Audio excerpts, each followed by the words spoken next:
merenungkan kebenaran firman Tuhan. Dan anak-anak sekolah minggu bisa turun ke bawah.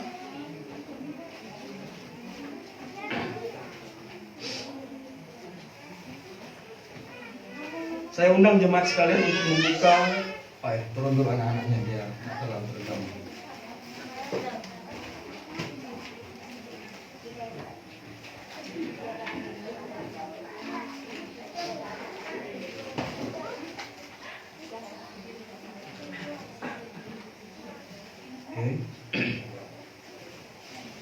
Mazmur pasal 73.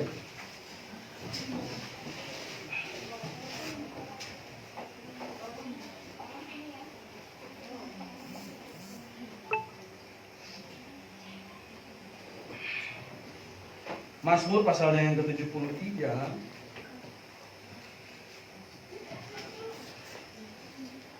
Kita akan baca ayat 1 sampai ayat 28. Mazmur pasalnya yang ke-73. Kita baca ayat 1 sampai ayat 28. Saya kembali meminta jemaat untuk berpartisipasi dalam pembacaan Alkitab kita di siang menjelang sore hari ini. Mazmur 73 ayat 1 sampai 28, ya saya baca ayat 1 dan jemaat baca ayat 2 dan seterusnya. Pergumulan dan pengharapan, Mazmur Asaf. Sesungguhnya Allah itu baik bagi mereka yang tulus hatinya, bagi mereka yang bersih hatinya.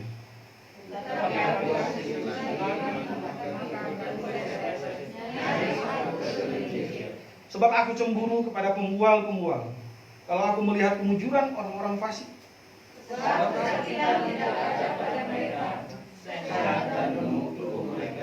Mereka tidak mengalami kesusahan manusia, dan mereka tidak kena tulah seperti orang lain.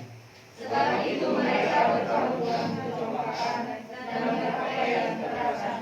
Karena kegemukan kesalahan mereka menyolok, dan hati mereka meluap-luap dengan sangkaan. Mereka menyindir dan memata-matai dengan jahatnya.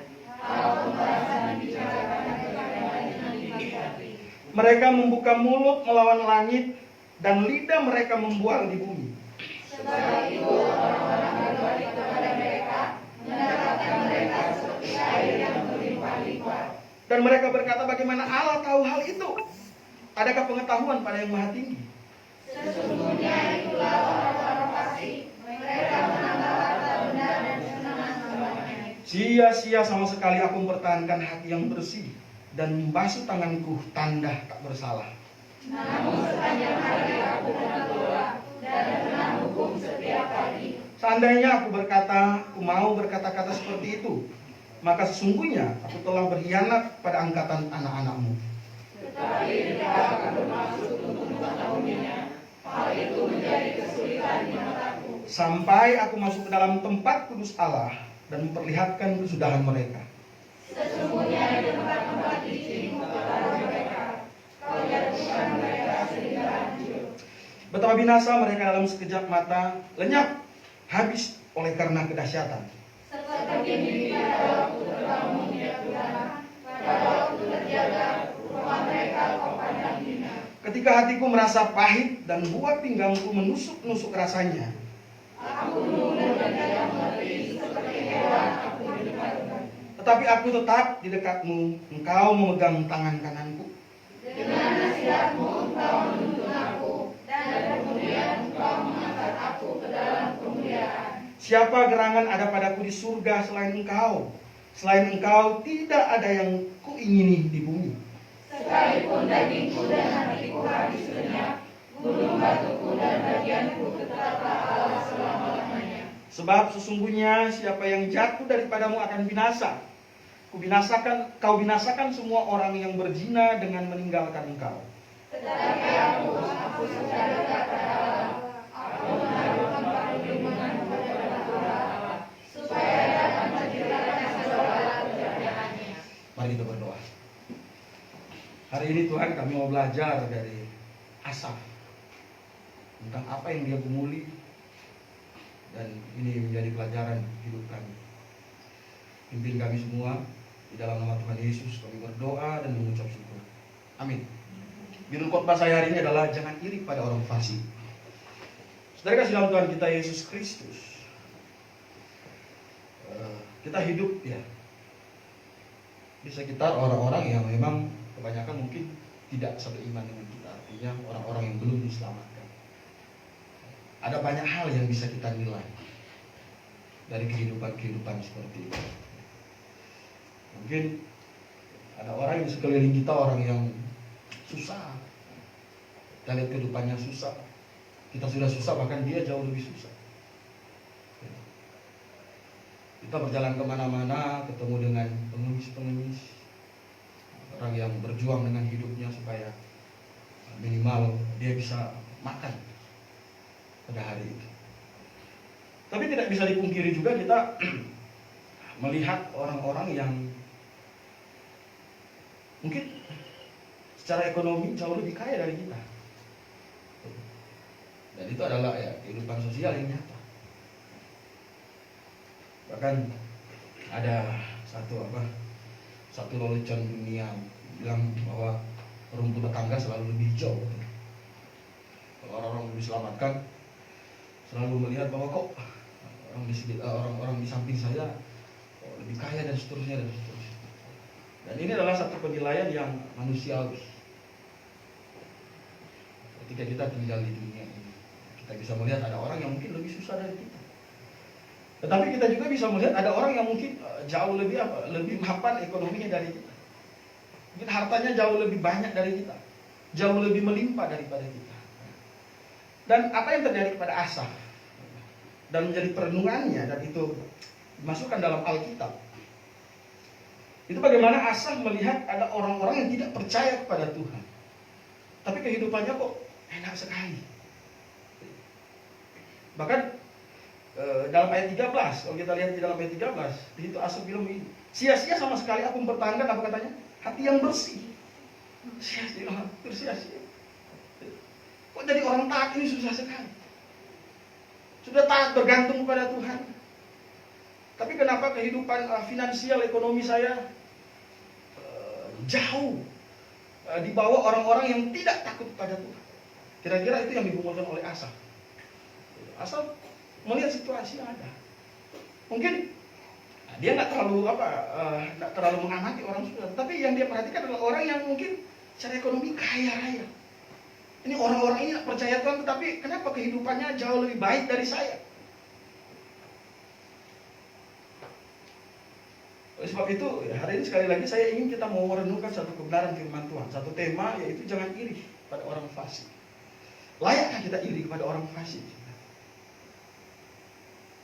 Apakah ada satu kelayakan yang keluar dari hati kita untuk iri kepada orang-orang fasik? Orang fasik itu artinya orang yang keluar dari sesuatu. Fasik itu artinya orang yang keluar dari sesuatu. Keluar dari apa ya? Keluar dari iman yang benar dan seterusnya, itu orang fasik. Ada beberapa hal yang mau kita renungkan di sini.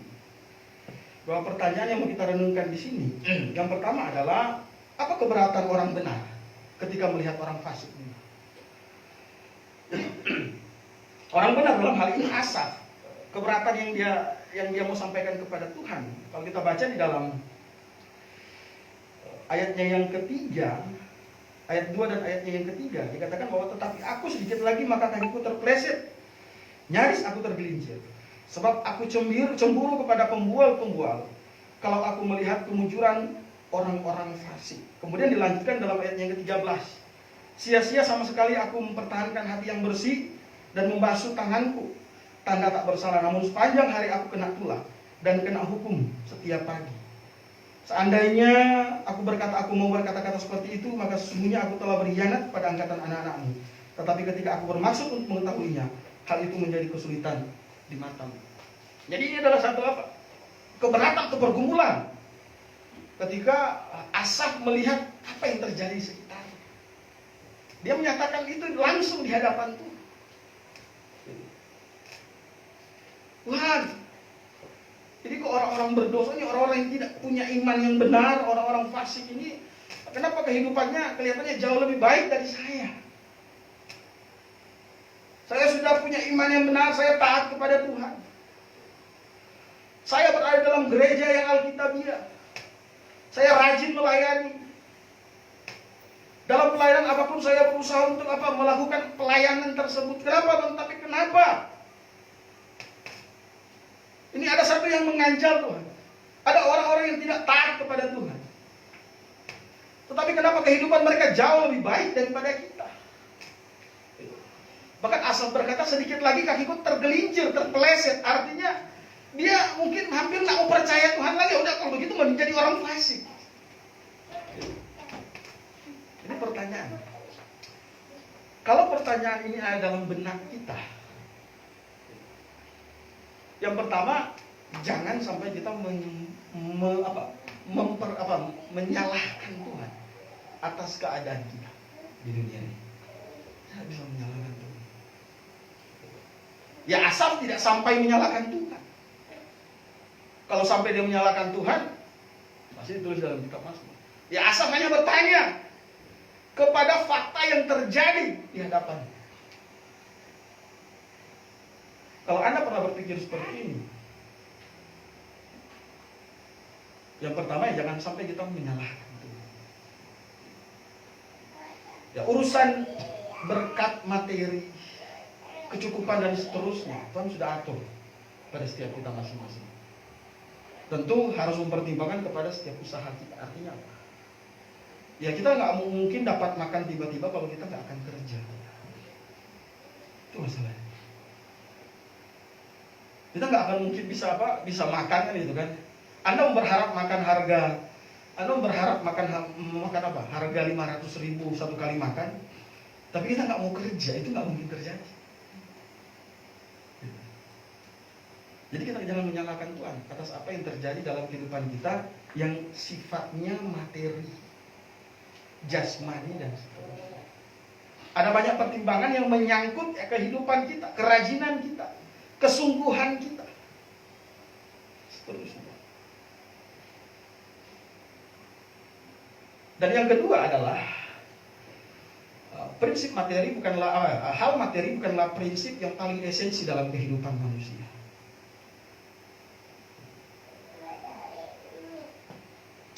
Dan kita punya satu pengetahuan bahwa ada satu hal yang jauh lebih penting daripada sekedar materi dan seterusnya. Nah, tadi kita sudah baca Alkitab juga dalam Perjanjian Baru tentang hal kekhawatiran. Jadi apa yang jauh lebih penting daripada tubuh kita kalau kita mau memesinkan pakaian kita yang mau kita pakai. Jadi bukan berarti pakaian dan makanan itu tidak penting ya. Siapa yang masa kita mau datang ke gereja nggak pakai baju kan itu aneh. Enggak? Nah, mungkin. Atau kita nggak akan makan berhari-hari ya mati. Tetapi dalam hal ini kita mau bicara kepada apa yang lebih penting dari pakaian dan daripada makanan, yaitu kebenaran. Oleh sebab itu Tuhan Yesus berkata, itulah yang dicari oleh orang-orang di dunia, oleh bangsa-bangsa. Yang lebih penting dicari oleh bangsa-bangsa. Jadi keberatan disampaikan bukan apa?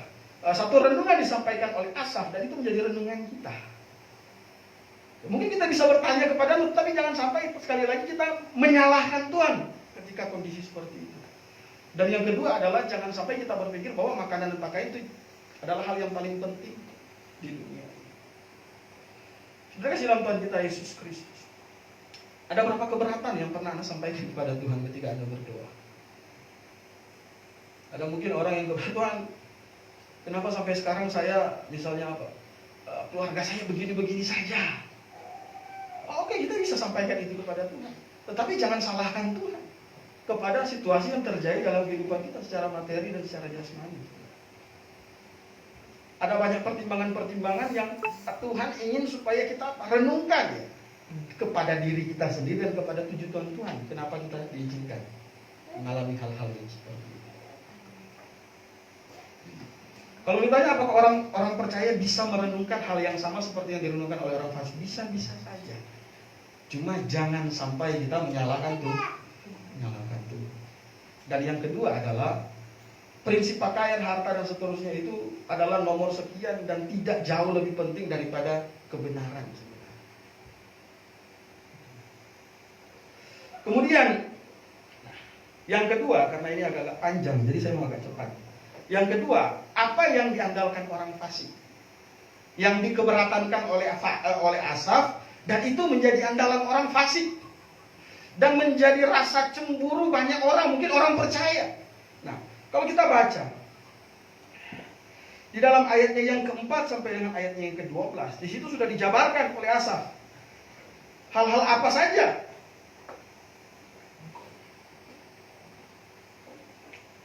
yang menjadi kekuatan orang fasik yang dicemburui ya oleh Asaf. Dalam ayatnya yang keempat dikatakan, katanya tidak ada apa? Kesakitan pada mereka. Jadi kok mereka sehat-sehat? Mereka sehat-sehat. Nah, ayat ini sekaligus menjawab orang-orang yang percaya teologi sukses.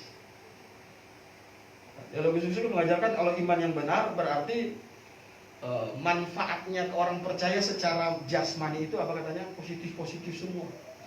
Nggak ada sakit lah. Dan seterusnya.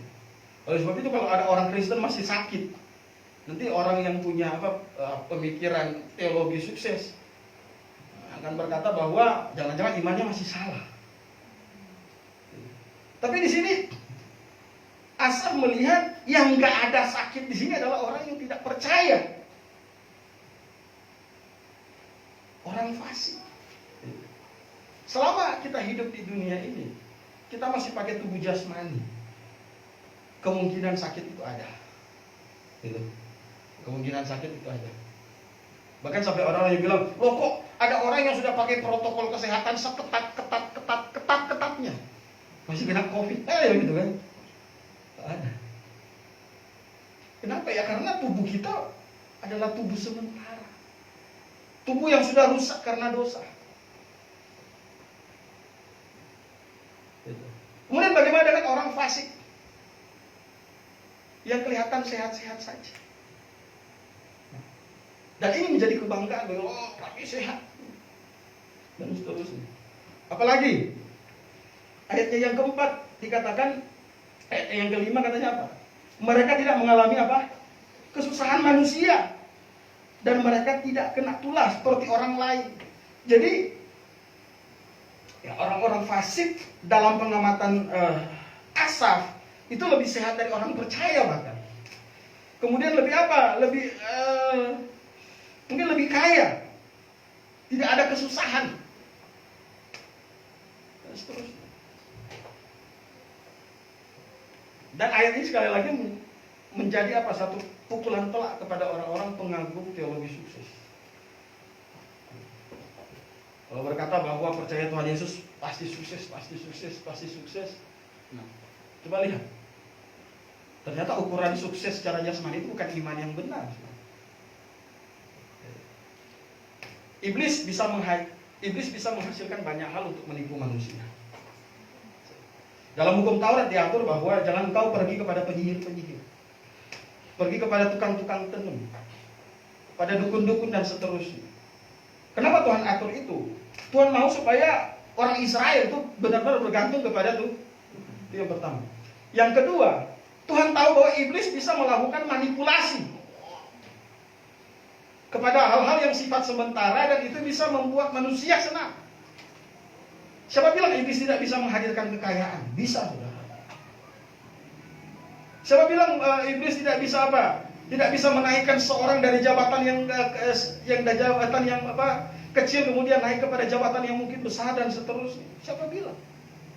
Siapa bilang iblis tidak bisa memberikan uang yang banyak kepada orang-orang? Bisa, saudara. Dan itu yang terjadi kepada orang fasik. Oleh sebab itu saya berkata bahwa berkat kepada orang fasik itu bukan berkat dari Tuhan.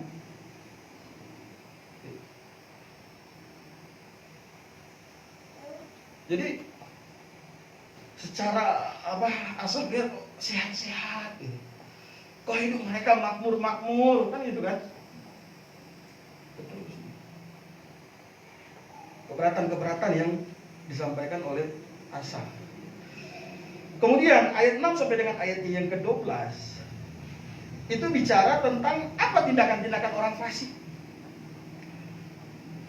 Dikatakan katanya mereka apa? Ayat 6 dikatakan orang fasik itu penuh dengan atau berkalungkan dengan kecongkakan. Karena harta yang mereka miliki mungkin, karena kesehatan yang mereka miliki kemudian mungkin lebih sehat daripada orang percaya. Bukan berarti kalau orang percaya sehat dan banyak duit itu salah, enggak, saudara. Bukan berarti seperti itu. Jangan nanti kemudian Tuhan percayakan Anda mungkin uang yang banyak kan gitu kan. Kemudian harta yang banyak, kemudian akhirnya saya udah orang fasik sekarang. Saya udah orang fasik. Saya nggak perlu harta, bukan itu. Ada itu. Jadi jangan sampai salah mindset ini jangan sampai salah. Ya, kalau orang fasik, ya berkatnya bukan dari Tuhan. Kalau orang benar ya dari Tuhan. Itu bedanya. Jadi apa yang mereka pertontonkan dalam ayat yang ke-6? Kecongkakan, kesombongan. Di situ. Mereka mempertontonkan kesombongan. Kenapa? Ya pasti orang fasik akan menuduh orang percaya. Loh, katanya kamu percaya Tuhan. Kok hidupmu begitu-begitu saja? Katanya kamu ada di dalam pengajaran yang benar. Kok orang yang ada dalam pengajaran yang benar ya begitu-begitu saja dan seterusnya. Akhirnya mereka menjadi congkak, menjadi sombong dengan apa yang mereka miliki. Amsal berkata bahwa benteng orang kaya dalam pengertian negatif, artinya orang yang belum diselamatkan adalah apa katanya? Hartanya. Itu yang dia sombong. Jadi orang fasik yang mereka sombongkan apa ya? Kesombongan yang mereka tonjolkan. Kemudian apa lagi? Kalau kita baca masih dalam ayatnya yang ke-7, katanya hati mereka meluap-luap dengan sangkaan. Ada tuduhan-tuduhan. Itu yang saya bilang tadi, bahwa mungkin orang-orang fasik yang mungkin ekonominya jauh lebih tinggi dari Anda akan apa? Melakukan sangkaan-sangkaan kepada kita. Kalau Allahmu benar, pasti memberkati engkau. Kalau Tuhanmu benar, pasti akan memberkati engkau. Kalau Tuhanmu ada, pasti akan memberkati engkau, memberikan ini, itu, dan seterusnya, dan seterusnya, dan seterusnya. Oleh sebab itu muncullah teologi sukses untuk membuktikan itu. Oh, saya punya Allah yang benar. Saya punya Tuhan yang benar. Ini iman yang benar menghasilkan apa katanya? Harta yang banyak. Kesuksesan yang luar biasa, dan seterusnya.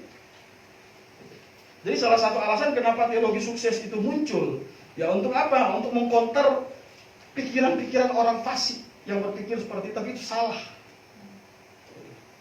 Karena Tuhan tidak pernah menjanjikan kekayaan yang dalam taraf apa ketika kamu percaya, enggak ada. Jadi ada apa? Kecongkakan, kesombongan. Kemudian ada tuduhan-tuduhan. Kemudian di dalam ayatnya yang ke-8 ada apa katanya? Sindiran-sindiran. Kalau kita baca dalam ayat 8, mereka menyindir dan mengatai dengan jahat. Ya sindiran-sindiran seperti apa kita tidak tahu. Sindiran-sindiran yang membuat iman Anda lemah. Sindiran-sindiran yang membuat apa? Kita semakin menjauh pada Tuhan. Daripada kamu hidup di dalam pengertian Tuhanmu yang benar itu, kamu semakin susah. Ya udah, lebih baik ikut saya. Tidak percaya Tuhan, kau bebas. Tidak percaya Tuhan, kau tidak diatur. Orang kalau tidak percaya Tuhan, ya hidupnya nggak akan diatur oleh siapa-siapa. Ketika dia berbuat curang dalam kehidupannya, ya dia tidak akan tertuduh. Karena tidak ada yang mengatur. Banyak orang ateis sekarang itu pengaruh dari teori ateis itu sangat sedikit. Artinya gini, orang menjadi ateis itu terpengaruh dari teorinya ateis itu sangat sedikit. Tetapi apa yang menyebabkan orang ateis? Sebenarnya bukan karena teorinya, tetapi karena manfaat menjadi ateis.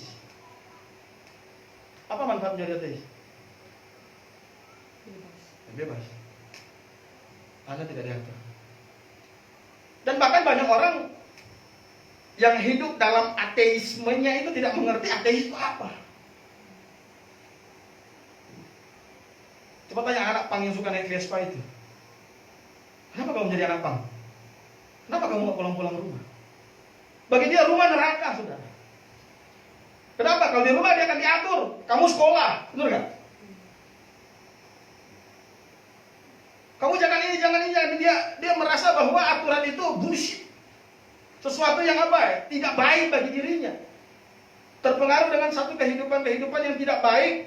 Dan kehidupan yang tidak baik itu masuk ke dalam pikiran mereka dan diajarkan bahwa kalian harus bebas. Dan orang punk itu selalu dengar musik rock, punk rock dan seterusnya. Pesannya apa? Pesan kebebasan. Ada pemburu anak pang masuk TV. Pemburu anak pang itu, dia bukan tangkap gitu, nggak tangkap. Dia senang melihat anak pang dan anak-anak Vespa gitu, dia senang.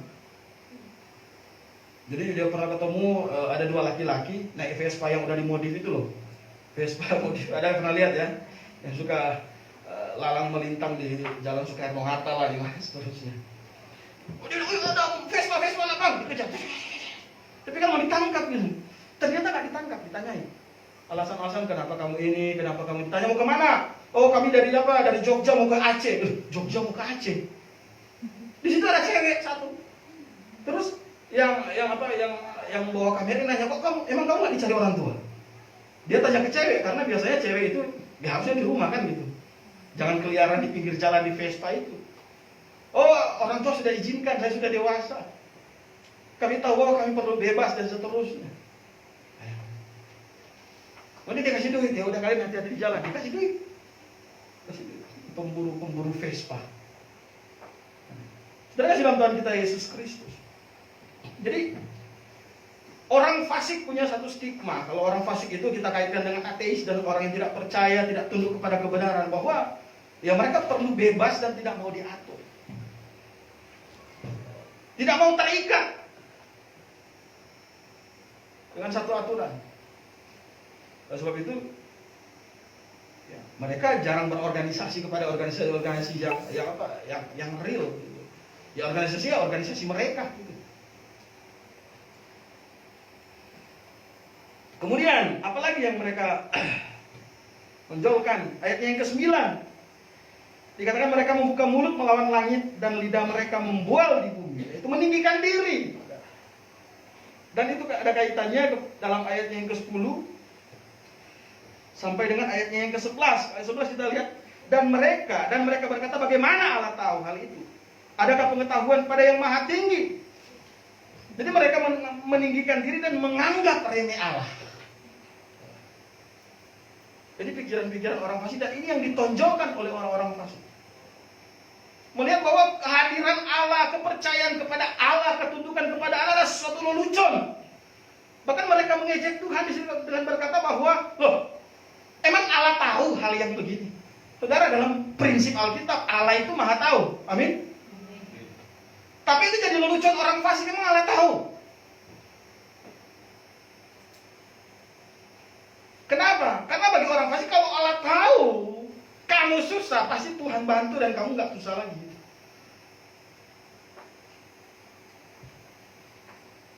Sudah kasih dalam Tuhan kita Yesus Kristus. Dan yang ke-12 ayat 12 dikatakan apa lagi? Mereka yaitu sungguhnya orang-orang fasik, mereka menambah harta benda dan senang selamanya. Jadi keinginan mereka ya itu adalah sesuatu yang materialistis. Bekerja untuk hidup itu nggak salah. Tetapi bekerja melupakan Tuhan itu adalah hal yang salah. Orang fasik itu bekerja untuk hidup jasmaninya dan tidak percaya kepada Tuhan. Itu salah. Oleh sebab itu ketika mereka menghasilkan sesuatu, maka timbul kesombongan bahwa apa yang saya capai, apa yang saya dapat, apa yang saya hasilkan ya kekuatan saya sendiri ya, karena mereka tidak percaya Tuhan. Jadi itu.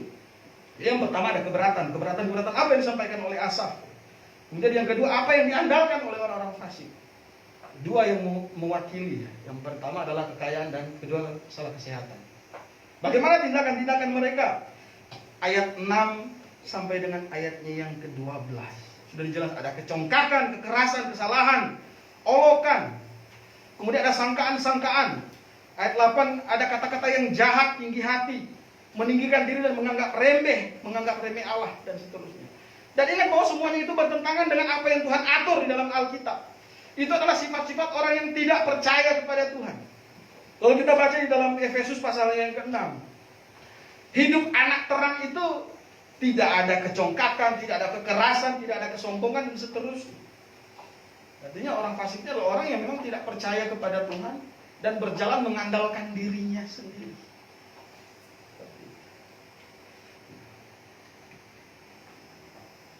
kita sampai kepada pertanyaan yang keempat, mengapa kita tidak perlu cemburu kepada orang fasik? Mungkin yang jadi perenungan kita. Oh, kita sudah lihat apa pertanyaan. Yang kedua, kita sudah lihat apa yang dihidupi oleh orang fasik, apa yang menjadi kebanggaan orang fasik dan seterusnya. Tetapi poin yang terakhir ini yang ingin kita renungkan bersama-sama adalah mengapa kita tidak perlu cemburu kepada orang fasik. Yang pertama adalah karena kebahagiaan orang fasik adalah semu. Kebahagiaan orang fasik semu. Kebahagiaan yang sementara. Kebahagiaan yang hanya di dunia ini. Ya, kita di dunia ini layak bahagia. Ya, sebenarnya kita layak bahagia, saudara.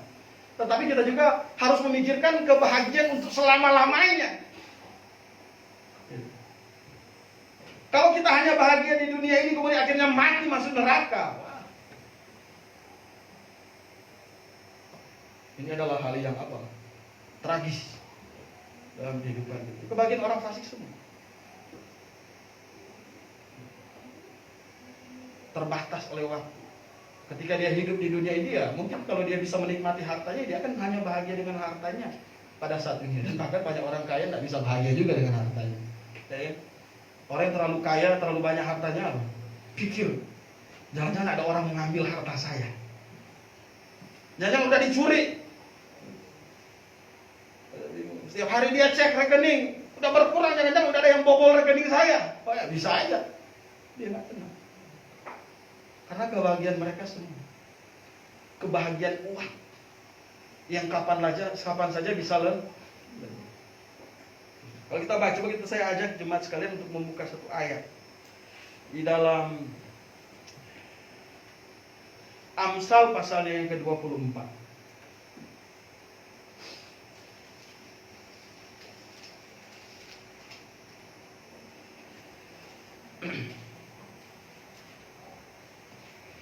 Amsal pasalnya yang ke-24.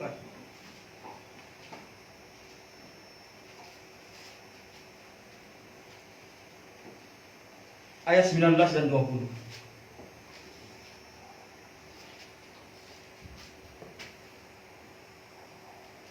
Amsal pasalnya yang ke-24, ayat 19 dan ayatnya yang ke-20. Di situ firman Tuhan berkata, jangan menjadi marah karena orang berbuat jahat. Jangan iri kepada orang fasik. Nah, ayat 20 bilang apa? Karena tidak ada masa depan bagi penjahat. Pelita orang fasik akan bagian mereka semua. Sinar mereka sementara. Sinar mereka palsu. Kita orang yang sudah diselamatkan, kebahagiaan kita adalah untuk selama-lamanya. Karena kita adalah orang-orang yang sudah menerima Tuhan Yesus sebagai Tuhan dan Juru Selamat. Itulah kebahagiaan yang sesungguhnya. Kalau kebahagiaan kita itu berdasarkan dari apa yang kita pakai, dari apa yang kita nikmati di dunia ini, saudara, satu saat nanti itu bisa diambil oleh Tuhan. Kalau bukan kita yang pergi, bisa aja kita yang pergi kan. Tuhan bilang kalau kita mau ke rumah Bapa, ya kita nggak bisa bawa apa-apa. Jadi kebahagiaan orang fasik itu hanya sementara. Ada orang yang mau bahagia sementara, ada nggak? Yang mau bahagia sementara cuma pelakor. Pelakor itu bahagia sementara. Jadi dia hidup dengan suami orang, kemudian tiba-tiba digerebek, ditangkap. Bang, kamu sayang sama siapa? Bang, sama aku kan, Bang. Udah bahagia sih, habis itu nangis. Udah lagi dipisahin lagi. Ya ujung-ujungnya suaminya bilang, ya saya mau sama istri saya lagi. Bagiannya semua. Tapi kebahagiaan orang percaya adalah untuk selama-lamanya. Dan dalam kitab Wahyu digambarkan bagaimana sukacita orang percaya di surga. Artinya begini, kalau akhirnya hidup di dunia kita ini cukup apa yang kita makan dan kita pakai, ya kan? Ya sebenarnya sudah bahagia juga ya. Kemudian akhirnya kita mati, kemudian masuk ke kekekalan. Kita bersama-sama dengan Tuhan untuk selama-lamanya. Nah ini mahal sekali sih. Mahal. Jauh lebih mahal dari apapun di dunia ini. Kalau seandainya di dunia ini kita cuma makan nasi pakai ayam goreng terus, Kemudian akhirnya misalnya orang fasik makan nasi pakai apa? Pakai steak, pakai daging yang paling apa menurut Anda Pak daging yang paling enak di dunia ini dan seterusnya. Atau kita nasi pakai ikan asin dan sayur asam dan seterusnya. Tapi semua itu kan berlalu. Dan kita sedang menanti satu kebahagiaan itu selama-lamanya karena keselamatan yang Tuhan sediakan. Sekali lagi bukan berarti ketika kita makan enak itu jadi orang fasik, enggak. Kalau saya mau makan babi guling. Babi guling 1 ekor. Nanti ada yang bilang, orang fasik makannya enak. Enggak, sudah.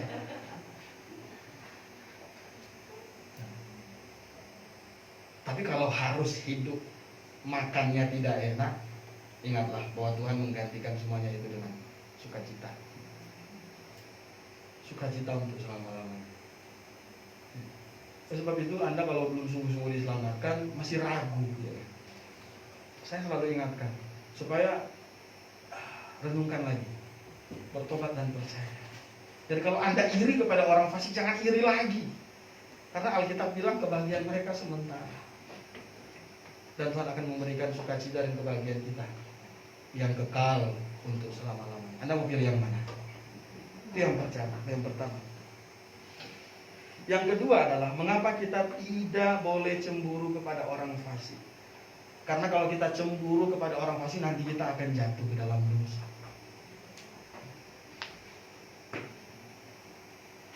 Cemburu, iri itu adalah sikap negatif. Tuhan bilang jangan mengingini mirip orang lain, hal apapun. Kalau Tuhan percayakan hari ini kamu harus naik ini, tinggal di rumah seperti ini, ya bersyukurlah pada Tuhan. Tuhan percayakan ini hari ini. Oh enggak Tuhan, saya harus naik mobil yang lebih bagus dari orang fasik itu. Saya punya Tuhan yang dahsyat, luar biasa. Mana itu kan? Ada orang mau klaim. Jadi karena Tuhan yang dahsyat, luar biasa katanya. Yang punya alam semesta ini, masa nggak sanggup berikan saya mobil yang jauh lebih mewah daripada orang fasik. Dalam hukum Taurat diatur bahwa jangan mengingini milik orang lain. Artinya terlepas di orang fasik pun ataupun bukan orang fasik yang kita nilai nanti. Ya udah, kita nikmati apa yang sudah Tuhan berikan.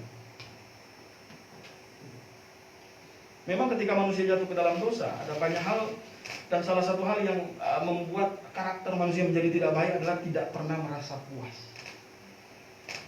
Nah, kalau kita membawa itu kepada stigma yang negatif, maka kita akan jatuh ke dalam dosa. Kalau kita tidak pernah rasa puas kepada kebenaran, itu bagus. Artinya mau cari kebenaran terus.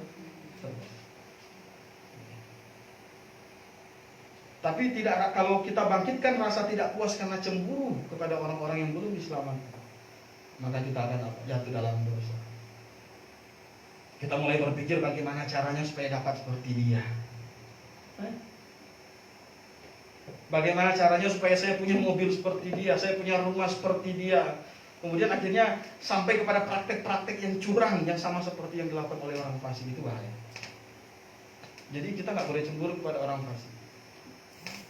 Kita nikmati berkat Tuhan yang Tuhan percayakan hari ini. Dan kita harus siap juga untuk menyambut berkat Tuhan pada hari-hari yang lain. Tuhan Yesus berkata, kesusahan sehari cukuplah sehari. Nikmati. Apa yang menjadi kepercayaan Tuhan kepada Anda?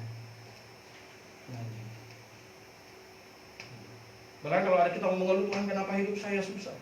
Saya selalu berkata bahwa masih banyak orang yang jauh lebih susah dari hidup kita. Artinya dia lebih berhak untuk mengklaim bahwa hidupnya lebih susah. Tapi hidup di dalam Tuhan, Tuhan bilang Tuhan akan sertai. Sertai itu gak harus kaya. Paulus bilang dalam kitab Filipi bahwa aku akan semoga Allahku mencukupkan segala yang kalian perlu. Jadi Paulus berdoa kepada jemaat Filipi supaya kehidupan mereka secara jasmani itu tercukupi. Paulus tidak berdoa supaya jemaat Filipi itu kaya raya, enggak. Padahal jemaat pada waktu kan banyak dalam penindasan. Kemudian Paulus di dalam penjara berdoa untuk jemaat Filipi yang juga sebenarnya Ya di luar juga tertindas. Tapi dia berdoa apa? Supaya Allah mencukupi.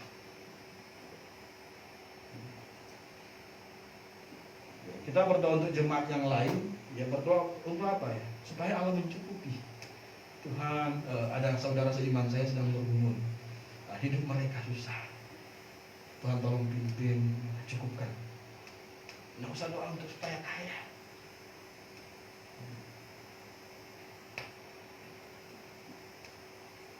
Jadi yang kedua adalah, sekali lagi, jangan iri kepada orang fasik.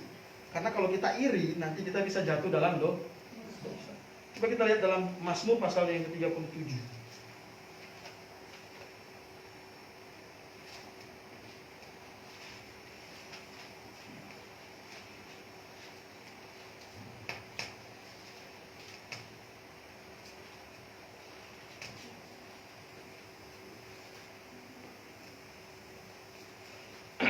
Mazmur 37 ayat 7 dan 8.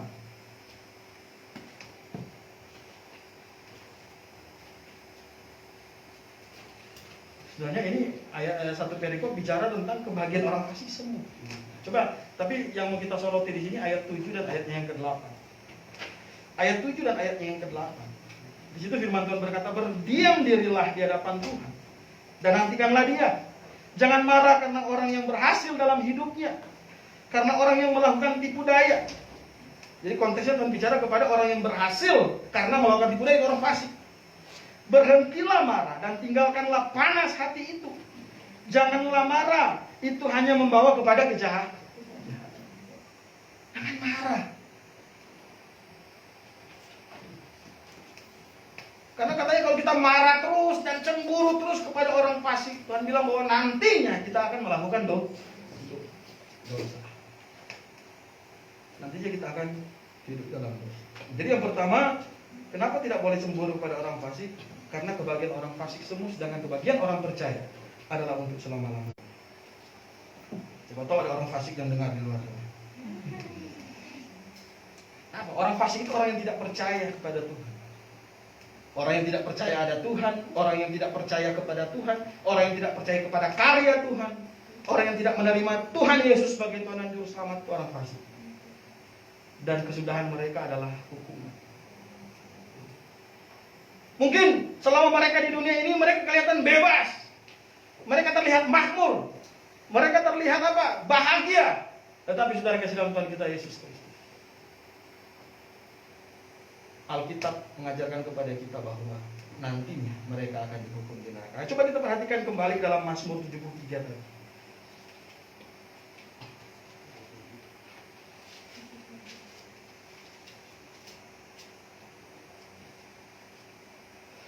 Mazmur pasal yang ke-73.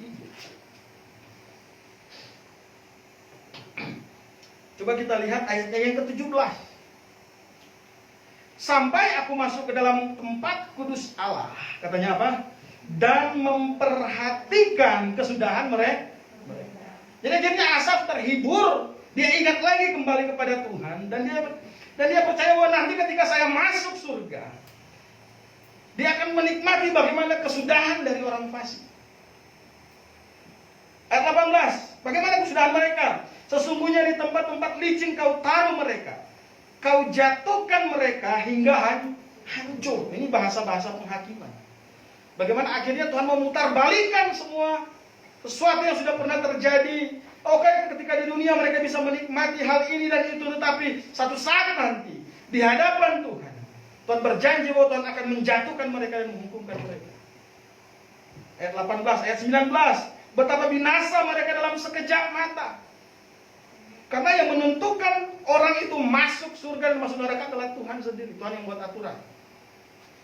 Ya, kalau orang itu fasik, tidak percaya kepada Tuhan, maka dia akan binasa. Kemudian ayat 19, ayat 20 itu bicara tentang penghakiman kepada orang fasik. Anda juga bisa lihat dalam Mazmur 37 ayat yang selanjutnya, ayat 9 tadi. Itu bicara tentang kesudahan dari orang fasik itu seperti apa, saudara. Jadi kita tidak perlu cemburu pada orang fasik, karena pada akhirnya kita dan orang fasik itu memiliki tempat yang berbeda. Amin. Kalau mereka harus dihukum di neraka, Kita punya tempat yang mulia. Ada satu lagu, di surga tempat yang mulia. Nah, itu tempat kita. Ada lagu juga yang sudah lama kita tidak nyanyikan. Rumahku bukan di dunia fana ini. Kan gitu kan? Na. Di refnya bilang begini, celaka bilaku apa? Tidak masuk surga. Celaka.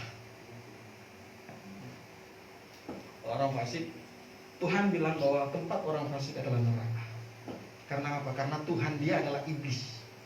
Sedangkan kita menyembah Tuhan yang benar. Jadi saudara kasih dalam Tuhan kita Yesus, kita nggak perlu cemburu pada orang. Kita lihat aja kehidupan, pelajari kehidupan mereka, dan kita bersyukur kepada apa yang sudah Tuhan berikan dalam kehidupan kita hari ini. Apa yang kita bisa pakai hari ini, di mana kita bisa tinggal hari ini, bagaimana kita bisa hidup hari ini, semua itu karena kasih karunia Tuhan. Kalau ada orang yang lebih kaya daripada kita dan dia orang yang belum diselamatkan, sekali lagi sebenarnya kita jauh lebih kaya daripada dia. Karena harta yang kita miliki, Tuhan bilang, ngengat dan rayap tidak menguasai. Ngengat dan rayap tidak menguasai. Amsal pasalnya yang ketiga, firman Tuhan berkata, percayalah kepada Tuhan dengan segenap hati.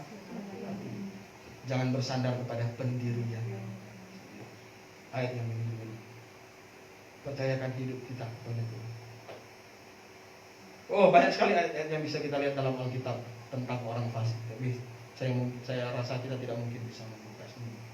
Dan ada beberapa ayat yang lain yang mungkin menjadi beberapa ayat terakhir. Coba kita lihat dalam Ayub pasal 13.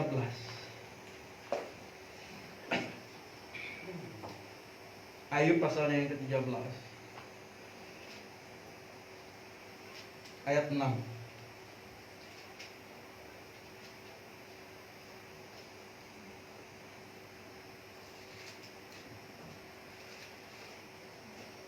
Coba, bukan ayat 13.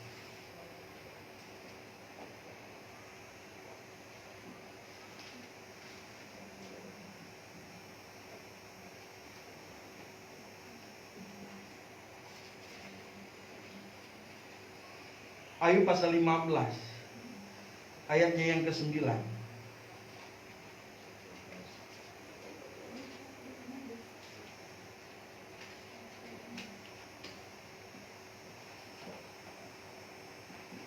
Sepertinya saya salah ayat ya. Oke. Kita kembali ke Mazmur. Saya salah ayat ini. Mazmur. Kita kembali ke Mazmur 73 yang mungkin bisa menjadi ayat penutup kita di sore hari ini. Mazmur 73 ayat 24. Dan akhirnya kenapa Asaf tidak lagi cemburu kepada orang fasik? Mazmur 73 ayatnya yang ke-24. Di situ firman Tuhan bilang apa? Dengan nasihatmu engkau menuntun aku, dan kemudian engkau mengangkat aku ke dalam kemuliaan. Kenapa? Karena ada firman Tuhan yang kembali mengingatkan kita. Ya, Asaf dia kembali kepada Tuhan dan tidak berpikir untuk cemburu lagi kepada orang fasik.